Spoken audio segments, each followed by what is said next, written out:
Police? তোদের police স্টেশনে ডেকেছিলাম, যাসনি কেন? হ্যাঁ, চলো গাড়িতে। স্যার আমি তুই কোথায় যাচ্ছিস বে? থানায় যেতে হবে, শুনুন। আরে দাঁড়া, আরে বললাম না দাঁড়া। তুই তো একজন গুন্ডা নাকি? গুন্ডা তুই? এই এলাকাতে তো আগে কখনো দেখিনি। স্যার আমি হলাম লেটেস্ট গুন্ডা স্যার। তোর কাছে কোনো প্রমাণ আছে? আরে ভাই ওর জন্য আবার প্রমাণ চাই নাকি? এতক্ষণ ধরে ঝগড়া করছিলাম। চলো এই আমার মাথা খাস না, যা এখান থেকে। স্যার দেখুন আমি এখানে গুন্ডা সেটা অ্যানাউন্স করে দিয়েছি, এখন যদি না নেন তাহলে আমার ভ্যালু কমে যাবে। চলুন চলুন। আরে তুই তো গুন্ডা লিস্টে নেই, বললাম না যা এখান থেকে। খালি দিব্যি বলছি আমি গুন্ডা স্যার। আমি বললাম না তুই লিস্টে নেই, চল যা। বলছি আমি গুন্ডা, শুনুন আমি গুন্ডা, এখন বলছি আমি গুন্ডা। ভাই নিয়ে চল, চল নিয়ে চল। আরে ভাই চল গাড়ি চালা। আমি গুন্ডা তো গুন্ডা। আরে ভাই সবাই শোনো, আমি আগেও বলেছি এখনো বলছি আবার অ্যানাউন্স করছি, আমি এখানে একজন বড় গুন্ডা, আমি জেলে যাচ্ছি।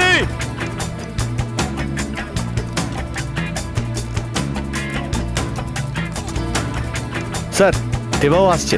আচ্ছা এটা আবার কে? জানি না স্যার, ও নিজেকে গুন্ডা বলে গাড়িতে উঠে বসে পড়লো। পাগল বোধহয়। একে বাইরে পাঠা। হ্যালো, এত বড় ডন হওয়া সত্ত্বেও সবার সাথে জিপে বসে এসেছি। এটা পাবলিক বাস নাকি? দেখলি আর উঠে পড়লি? ওই একবার যদি আমায় মারিস তবে তাহলে কি করবি? এই রানা মার্ডার করে দেবে। এই রানাটা আবার কে? দেখতে পাচ্ছিস না আমি? এই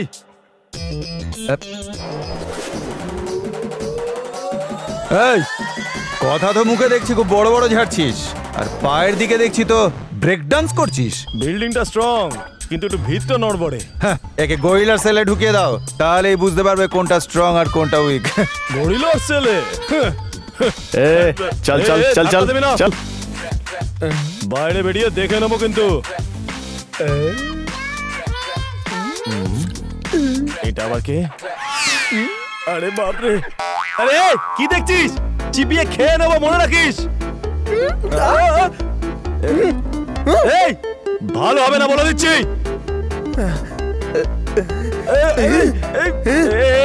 শার্টের বোতাম কেন খুলছিস বলতো?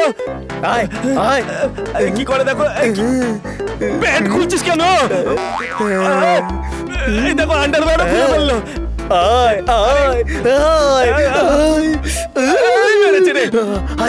আমাকে ডাকছে, আন্টি আছে পুরো। আমি না তুই কুকুর। দেখুন জামা প্যান্ট খুলে একেবারে দাঁড়িয়ে আছে। সেই জন্যই তো তোকে ওর সঙ্গে রেখেছি। দেবা আসছে।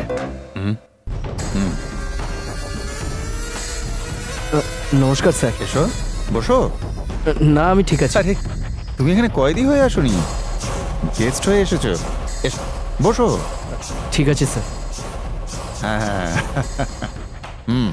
কি নেবে? না কিছু না। অনেক কিছু শুনলাম তোমার ব্যাপারে, তুমি অনেক কিছু করেছো, আর এখন সবকিছু ছেড়ে রত্নাঘর থেকে বাল্মীকি হয়ে গেছো। চা না কফি? না স্যার থ্যাংক ইউ। দুটো কোল্ড ড্রিঙ্কস দাও। Yes sir. এটা কি ভুল নয় দেবা? যখন তোমার একটা বন্ধু এইভাবে মারা গেল তুমি হাতের অস্ত্র ফেলে দিলে। যদি তুমি ওর সত্যিকারের বন্ধু হতে না, তাহলে ওদেরকে টুকরো করে ফেলে দিতে। এটাই হচ্ছে খলনায়কের জীবন। এবার শোন দেবা, একবার যখন খলনায়কের পোশাকটা তুই পরেই নিয়েছিস, তখন মরার আগে পর্যন্ত সেটাই তোকে পরে থাকতে হবে। এখন তো তুই সবকিছু ছেড়ে দিয়েছিস, তবু তোর কপালে যে কলঙ্কের দাগটা সেটাকে মুছতে পেরেছিস? পারিসনি। এমনিতেই আমাদের এই সমাজে গুন্ডা বদমাইশদের জন্য গুন্ডাগিরি করা ছাড়া অন্য কোনো পথ নেই, কিন্তু ইনকাম বুঝতে পারিসনি বোধহয়। সেই জন্যেই তুই তোর আগের ব্যবসাটা আবার নতুন করে শুরু কর।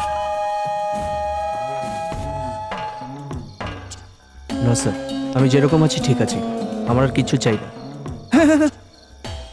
তুই এরকম বলে আমার কি হবে? আমার পয়সা চাই, অবশ্য তোকে দিতে হবে না। যারা তোকে দিয়ে কাজ করাবে না তাদের থেকে নিয়ে নেবো আমি।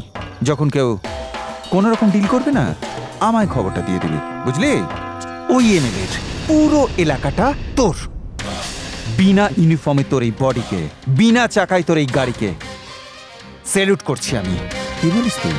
এসব কাজ আমার দ্বারা হবে না স্যার, যদি অন্য কোনো কাজ থাকে আমি নিশ্চয়ই করব। দেবা, ভালো করে ভেবে দেখ, তোকে এই সমাজের উঁচু তলায় ভালোভাবে থাকতে হবে, কিন্তু ভালো সেজে নয়। এসব কাজ আমি ছেড়ে দিয়েছি স্যার, এসবের জন্য অন্য কাউকে ডাকুন। এই তোদের মতো লোকেরা যদি শুধরে যায় তাহলে আমরা এখানে এই পুলিশ স্টেশনে কি ভজন কীর্তন করব নাকি? তাই শোন রে, যদি তোর গুন্ডাগিরি করার মিটার অফ হয়ে গিয়ে থাকে তাহলে তুই দালালির কাজটা শুরু করে দে। সুপার সেক্সি 4-5টা মেয়েকে রেখে দে, মালামাল হয়ে যাবি তুই। আমার কোনো অভিজ্ঞতা নেই স্যার, কিন্তু আপনাকে দেখে মনে হচ্ছে আপনার খুব অভিজ্ঞতা আছে। আপনি একটা কাজ করুন না, আপনার বউকে ধান্দায় লাগিয়ে দিন, অনেক পয়সা কামাতে পারবেন। এই! আমি শুধু গুন্ডাগিরিটা ছেড়ে দিয়েছি, কিন্তু আমার মধ্যে সেই তেজ আর শক্তি এখনো আছে, আর মৃত্যু পর্যন্ত থাকবে।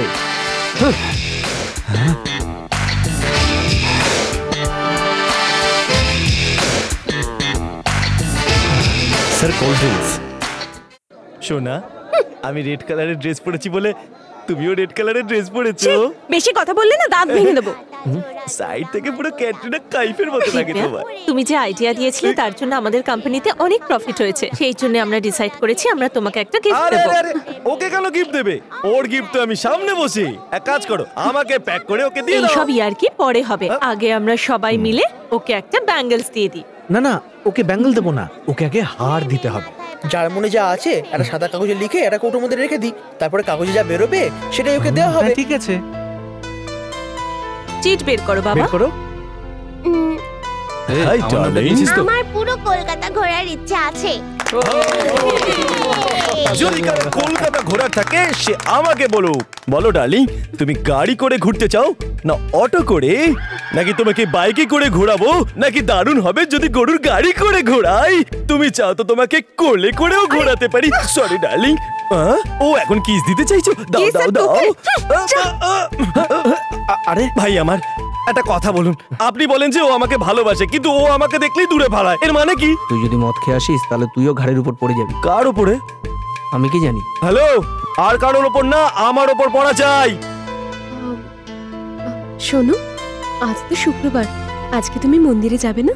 প্রথমে আমি দোষ করতাম তাই মন্দিরে যেতাম, এখন আমি দোষ করি না কেন মন্দিরে যাব? এমনি সময় নষ্ট করবো কি? আমার অনেক কাজ আছে। তোমার তাও যাওয়া উচিত। কিসের জন্য? আমি অনেকদিন ধরে তোমাকে কিছু বলতে চাইছিলাম, যদি মন্দিরে যাও তাহলে ওখানে গিয়ে আমি একটু সাহস পাবো। আমার সাথে যাবে তো? আরে আমরা দুজন যদি ঘুরতে যাই তাহলে তোমার প্রেমিকের মন খারাপ হয়ে যাবে। ওকে নিয়ে তো ঘুরতে যাওনি, কমপক্ষে ওকে নিয়ে মন্দিরে চলে একদম যাও। বাজে কথা বলো না, ও আমার লাভার না। এই, তুমি কি পাগল হয়ে গেছো নাকি? 1 ঘন্টা পর পর নিজের সিদ্ধান্ত বদলাচ্ছ। সেদিন তো আমায় বলেছিলে তোমার প্রেমিক খলনায়ক খলনায়ক খলনায়ক, 3 বার ঘাড় নেড়ে বলেছিলে। হ্যাঁ, আমি খলনায়ক বলেছিলাম, কিন্তু ওকে তো কুকুরের মতন দেখতে। না, আমাকে কুকুর বলো না। রাস্তার কুকুর আস্তাকুরের খাবারই খেতে পারে, সে হ্যাঁ, চাইলেও বাড়ির খাবার কখনো খেতে পারবে কি? আমার বাবার কথাগুলোই এ আবার রিপিট করছে। আরে ভাই, আপনি এখানে দাঁড়িয়ে আছেন? ভুল হয়ে গেছে ভাই, আপনার সম্পর্কে এই মেয়েটা কি না কি বলে চলেছে। জানেন কি বলছিল? চুপ। ও যা বলেছে খুব ভদ্র করেই বলেছে, আর তুমি এই অডিয়েন্সকে সব উল্টো পাল্টা কথা বলছো আমার নামে। এই সবাই, এই সবাই এদিকে এসো, আমার কথা শোনো। এসো এদিকে এসো এসো। এসো, শোনো তোমরা শোনো, এসো। আমার কথা শোনো। এদিকে এসো। এই বাচ্চারা তোমরা মনে এদিকে এসো। অনেক কষ্ট নিয়ে আমি এই এরিয়া ছেড়ে চলে যাচ্ছি। ও, তোমাদের সবার মজা লাগছে? ঠিক আছে ঠিক আছে, কিন্তু যাওয়ার আগে আমি সবাইকে একটা ছোট্ট গল্প শোনাতে চাই। শুনতেই হবে আজকে সেই গল্পটা। দিব্যা, তুমি সব সময় কাউকে স্মরণ করে তার জন্য নিজের জীবন নষ্ট করতে চলেছো, কিন্তু আমি তোমার স্মৃতি নিয়ে আমার লাইফ সেটেল করতে চলেছি। দিব্যা, ঠিক আছে, বাই বাই বাই বাই। দর্শক বন্ধুরা শুনুন, এক প্রত্যন্ত গ্রাম থেকে আসা এক অভিনেতা, যার মনে ছিল ক্যাটরিনা কাইফকে নিজের করে নেওয়ার স্বপ্ন, আজ সে মনের দুঃখে গ্রামে ফিরে যাচ্ছে। ওর স্বপ্ন স্বপ্নই রয়ে গেল। বস, আবার কি হলো? আমার জীবনটা তো তোরা শেষ করে দিলি। আমি আমার গ্রামেই খুব ভালো ছিলাম রে। আমি চললাম, বিদায় বন্ধু।